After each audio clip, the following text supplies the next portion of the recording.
रचनात्मक कला में एक महत्वपूर्ण भूमिका निभाती है चित्र प्रदर्शनी। और जब चित्रकला की सामग्री जीवंत हो जाती है तो ऐसा लगता है जैसे वह दर्शकों से बात कर रही हो। शनिवार को ऐसी ही एक चित्रकला प्रदर्शनी का उद्घाटन सिटी सेंटर आर्ट गैलरी में हुआ। महिलाओं को उजागर करने वाले बहुपक्षीय चित्रकला के आकर्षक प्रयास के रूप में यह चित्र प्रदर्शनी प्रस्तुत की गई।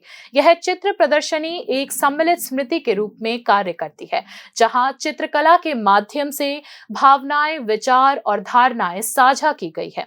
ऐसा कार्यक्रम में उपस्थित वक्ताओं ने बताया। उद्घाटन कार्यक्रम में राज्य के प्रमुख पत्रकार शानित देव रॉय भी उपस्थित रहे। मणिकणा शीर्षक वाली यह चित्र प्रदर्शनी आगामी बुधवार तक जारी रहेगी।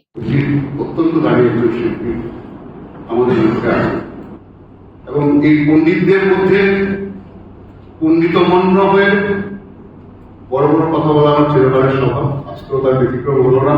যদি আমার ছোট বোন, যিনি একজন, আমি মনে করি শুধু না, এটা সারা আগরতলা মনে করে যে ওটা জাতীয় পর্যায়ের আবৃত্তিকা সব এখানে বসে আছে। ও আমার প্রশংসা করছে। দাদাকে কি বলে বলবো, ওকে কি বলে কি বলে বলবো, আমি তো ভাষা বুঝে পারি না। ওকে বর্ণনা করা যায়। ও যখন আবৃত্তি করে মুগ্ধ হয়ে বসে থাকে এবং আমাদের এই ছোট্ট পরিসরকে ধিক্কার দিই। এই ছোট্ট পরিসরে